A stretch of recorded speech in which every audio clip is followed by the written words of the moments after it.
Hey YouTube, what's going on? It's Jamar back from Vegas Scents, and in this video I'm going over 13 fragrances that I have in my collection that feature the note of oud, and I'm going to be going over these fragrances from the least challenging fragrances to the most challenging fragrances that have the note of oud. Alright, so if you're interested in that, stick around for the rest of the video. Also, anyone brand new to the channel, do me a favor, go ahead and subscribe. And to anyone watching, go ahead and leave a like and a comment below. All right. So the first fragrance that I'm going to start off with on this list, this is going to be from the house of Genre Parfums. And this is R.A.M.C. And this is just a really sort of fresh pineapple scent. It doesn't smell anything like a Ventus or anything like that. I would say it also doesn't smell similar to anything like Kayed Al Farsan. This is definitely its own fragrance. Like I said, it has a fresh pineapple, but it has a really sort of woody base to the fragrance. And oud is one of those notes that are featured in this particular fragrance. It's a very, very fresh, kind of westernized oud. So I would say that this is probably going to be the most wearable oud out of all of these fragrances on the list. So definitely check this one out. This is Genre Parfums R.A.M.C. All right, so the next fragrance up, this is going to be from the house of Sensual Obsessions, and this is going to be their take on Andy Warhol by Bond Number 9, and this is their take of Andy Warhol. All right, so pretty much what you get with this particular fragrance is when you first spray this on, you get like just a really sort of sparkly blueberry. Yeah, it's like a sparkly sort of blueberry note that you get with this, but you do get a noticeable sort of oud in this particular fragrance as well. Again, this is going to be more so on the fresher side of oud, and it's not like super woody or animalic or anything like that. This is definitely another, super wearable oud in my opinion. So also, this has very good performance, great projection, great longevity. So check this one out as well. This is Andy Warhol, and that's from Sensual Obsessions. So the next fragrance on this list, this is one of my more favorite oud fragrances that I have. And I mean, really, the oud in this particular fragrance is not super present, but it is still there. This is F.A. Paris Fragrance World's take on Oud for Happiness by Initio, and this is Happiness Oud. All right, so this fragrance, this starts off with like a really sort of fresh citrus. You get sort of like a licorice note in this fragrance as well, along with a really nice sort of zingy ginger note as well. And then the oud is sort of in the background on this one. There's less oud in this version than there is in the like original version from Initio. That one is it's a lot more woodier, but both fragrances in general are just sort of more so kind of fresh, sort of woody scents. So I prefer this one a little bit more because it has that extra sort of added ginger spice to it, which I do love in fragrances. But either way, man, I absolutely love this one, especially for it having that note of oud in it. And this, again, is going to be Happiness Oud by F.A. Paris Fragrance World. All right, so this next fragrance is going to be going back to the house of Sensual Obsessions. And this is actually, an original fragrance from Sensual Obsessions. And this is Amber and Oud from Sensual Obsessions. All right, so Amber and Oud, pretty much, man, what you get with this is, at least in the opening, you get like a really sort of fizzy, super sweet, almost sort of Coca-Cola like sort of amber note with this fragrance. And then pretty much once it dries down, you get like a really sort of fresh sort of oud note with this particular fragrance. It definitely smells, super woody and light and aromatic. So not necessarily like the most challenging oud again with this particular fragrance. But I think the combination of that amber and the oud kind of mixing together, it just makes for a really sort of nice experience with this fragrance. So I would say if you haven't smelled this particular fragrance and you like more kind of woodier fragrances, I would say absolutely check this one out. And this is Amber and Oud from Sensual Obsessions. All right, so going back to the house of Fragrance World, this is going to be their take on Tom Ford's Oud Wood. And this is Fragrance World's Oud Wonder. All right. So this is one of the more newer pickups that I've picked up. And I know that the most popular, I guess you could say, clone or version of this particular scent profile is the Mason Alhambra version. I believe it's called Woody Oud or something like that. I decided to pick this one up because this one is actually more readily available. And I was able to get it for a pretty decent price. I want to say I picked this one up for about $27 or something like that from Amazon. And pretty much what you get with this is just a really fresh, but at the same time sort of spicy and almost sort of dark sort of oud with this one. This is not at all, in my opinion, like animalic or anything like that. I think with the added sort of cardamom spice that you get with this particular fragrance, it just makes this a really sort of masculine take on oud. And like I said, it's very, very fresh in my opinion. So far, the longevity on this isn't that great. However, I just got this bottle less than a week ago. So I'm going to see how this sort of, performs as it sits on the shelf. But so far, I'm getting about maybe 4.5 hours out of this particular fragrance. But when you can smell it, it does smell very nice, very masculine, like I said, very upscale. And I would say this is definitely one that I would probably recommend for like a date night type of scent. It does smell that good in my opinion. So again, this is going to be Fragrance World's Oud Wonder.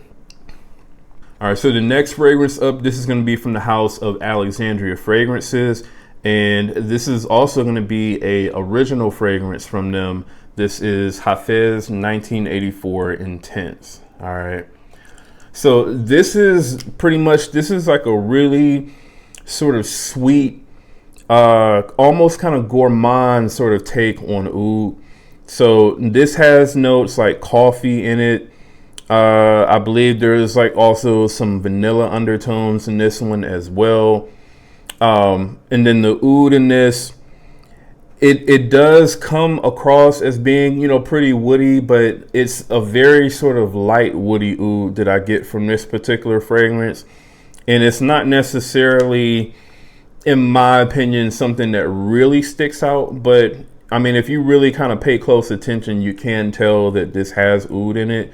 This is also a super beast mode fragrance. I've had this fragrance at least probably over 5 years. And I mean, you can see there, I mean, I don't really reach for this one that much, but I mean, when I do, you only probably need about 3 to 4 sprays of this one max. So that's why I haven't really used that much of this. And this is only a 30 ml bottle. So this is also going to be a really nice fragrance, in my opinion, to wear on dates or, just in general. I think this is a nighttime sort of fragrance.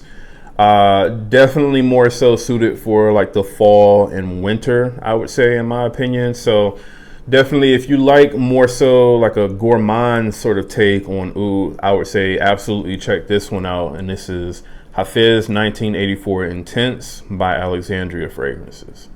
All right, so next fragrance up, this is going to be from the house of F.A. Paris Fragrance World. This is their take on Initio's Oud for Greatness.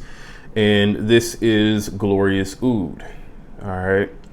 So Glorious Oud, this is just pretty much, this is like a really sort of spicy, dark, just like a spicy, dark, slightly sweet, in my opinion, take on oud. The oud in this is also, in my opinion, it's a very sort of fresh, westernized oud. I would say this is definitely going to be also another pretty wearable oud as well. Definitely good for like, you know, date night sort of situations. I don't really tend to reach for this particular fragrance in the daytime. I would say obviously, you know, you can wear this whenever you want, but at least for me, this is something that I'm more so sort of reach for, or, you know, have a craving for at night. So definitely at night, during the winter time, during the fall is for the most part when I reach for this one. All right. So again, this is F.A. Paris Fragrance World's Glorious Oud. All right, so the next fragrance up, this is also from Fragrance World, and this is their take on Ombre Nomad by Louis Vuitton. And this is Soleil de Ombre, all right? So Soleil de Ombre, and this is under the Jack Yves line within Fragrance World. So they have this particular fragrance, which is cloning Ombre Nomad.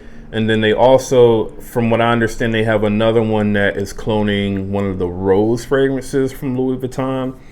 And I mean, pretty much what I get from this is like a really sort of smoky, kind of incensey type of combination of like oud and rose. And there's even like sort of like a fruitiness to this from like raspberry as well. At least on me, I mean, this comes off as being, you know, a little bit more on the fresher side, in my opinion. I was expecting something a little bit different from this. Maybe something a little bit more darker and denser. But I mean, at least the way that this is coming off on me, it's coming off pretty fresh. So this is one that I just sort of picked up. So I'll have to give this one a little bit more time.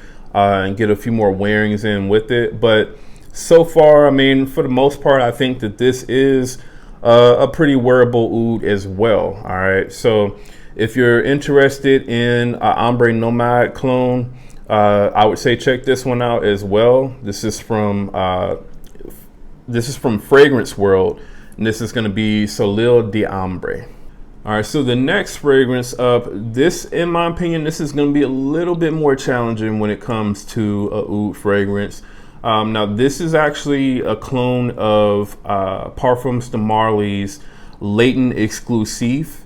All right, and this is from the house of Latava. This is Latava Anarchy.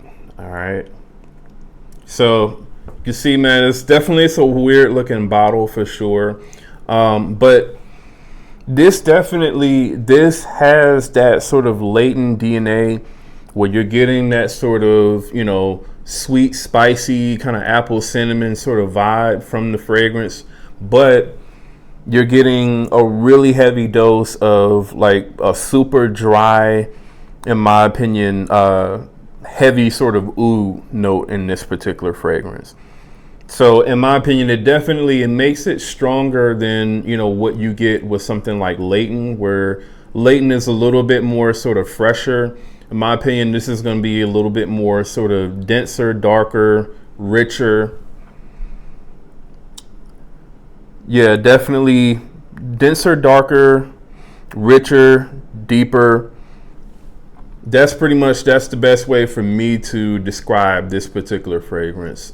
This is also a brand new pickup for me, so definitely will need to get some more wearings in on this one, but at least so far for me, I do like this one. But I would say that this isn't necessarily blind buy worthy, or, you know, it's not blind buy safe anyway.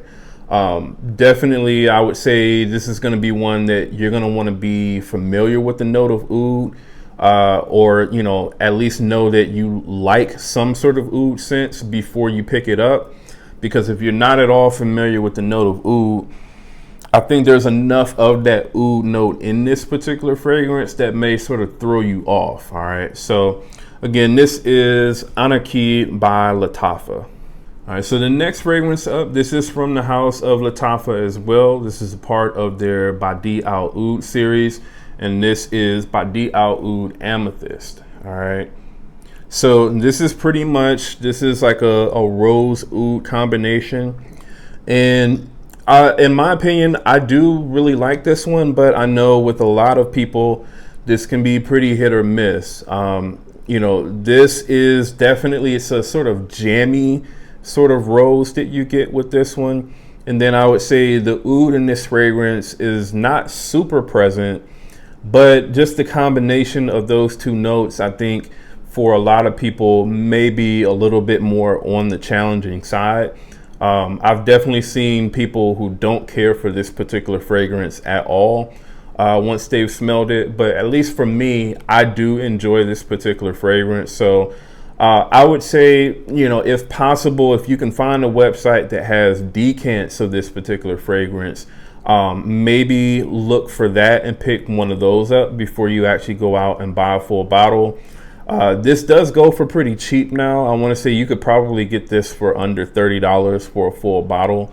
So, I mean, even if you don't necessarily like this particular fragrance, you probably won't end up spending that much on it. But again, in my opinion, this is a little bit more on the challenging side, especially in my opinion for men, if you're not really used to wearing sort of oud rose combination fragrances. But again, in my opinion, I do love this one. And this, again, is Latava's by Oud Amethyst. All right, so the next fragrance up, this is going to be from the house of Paris Corner Amir. And this is their take on Blue Sapphire by Boudicca the Victorious. This is going to be the Triumphant Sapphire. And this fragrance, it does also feature the note of oud, but again, this is going to be more so on the, I would say, the fresh / medicinal side. There's a lot going on in this particular fragrance. This fragrance is fresh, it's medicinal, it's herbal, it's woody, it's sort of aquatic. There's a lot going on in this, but I would say the oud is one of the more sort of prominent notes that sort of sticks around for, I would say, pretty much most of the life of this particular fragrance. And it definitely is, you know, something that you can tell pretty much throughout the entire life of the fragrance. So overall, I don't necessarily think that it's the oud that makes this particular fragrance challenging. I think it's just the combination of all of the notes all together in this particular fragrance and the different stages that it goes through. But all in all, man, this is more so on that sort of challenging side, in my opinion. And again, this is the Triumphant Sapphire by Paris Corner Amir. All right, so the next fragrance up, this is from the house of Swiss Arabian. And this is going to be Shaghaf Oud Azraq. All right. So Shaghaf Oud Azraq. This fragrance, in my opinion, the first sort of 30 to 45 minutes of this fragrance, I think, makes this fragrance a lot more challenging than what it probably should or would be. The oud that you get in this particular fragrance is something that you get right away. It is very potent and strong, and it's very sort of fecal and animalic. All right. So you get sort of like this weird combination of like a really sort of fecal animalic type of oud mixed with honey and spices. And pretty much as the fragrance starts to dry down more and more, that oud note, it does start to go away, you know, as time goes by. But like I said, at least probably for like the first 30 to 45 minutes, you are going to get a really sort of heavy undertone, I would say, of that sort of fecal animalic type of oud.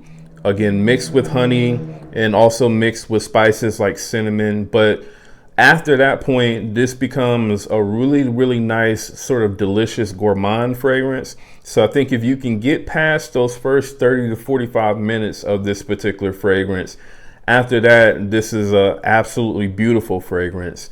And again, this is Shaghaf Oud Azraq by Swiss Arabian. All right, and so the last fragrance on this list, this is going to be from the house of Maison Alhambra. And this is their take on Dior Privé's Oud Ispahan, and this is Le Oud. All right. So this fragrance, man, this is also, again, another sort of fecal kind of animalic type of oud that you get right away with this particular fragrance, mixed with like a sort of spicy saffron. Yeah, sort of like a spicy saffron, and then you get like a rose that comes in a little bit after that as well. So this again is going to be another sort of rose oud combination fragrance, but this comes off very sort of animalic, very strong and loud. And this is not going to be for everybody. All right. So I would say this is also going to be one that maybe if you can find either a decant of this clone version from Maison Alhambra, or if you want to maybe go for a decant of the original from Dior, the Oud Ispahan, I would say probably you're going to want to, you know, maybe get one of those first before you commit to a full bottle. Because, I mean, even though this is, I want to say only probably about $40 or so on most websites, this may be a fragrance that, you know, if you're not really in love with, you know, the way certain sort of animalic, you know, sort of fecal types of oud smell, you may not like this one, and it may just end up becoming, you know, like a waste of money. So definitely I would say blind buy this one with caution. Absolutely. I would say hands down, this is going to be the most challenging oud fragrance on this entire list. But in my opinion, or at least, you know, when it comes to my taste, I do actually enjoy this particular fragrance, believe it or not. All right. So definitely, man, check this one out. This one has really, really great performance. It is, in my opinion, slightly stronger than what the Dior version is. It's just not as sort of smooth as what the Dior version is, especially in the opening. All right. So again, that is Maison Alhambra's L'Oud. So definitely, man, let me know what you all thought of this particular list. Like I said, this was pretty much, in my opinion, the most sort of least challenging ouds that I have in my collection to the most challenging. So let me know if you agree with my assessment of how challenging these oud fragrances are. So let me know in the comments. And once again, if you're brand new to the channel, do me a favor, go ahead and subscribe. And once again, that's Jamar from Vegas Scents. I'll see you on the next video.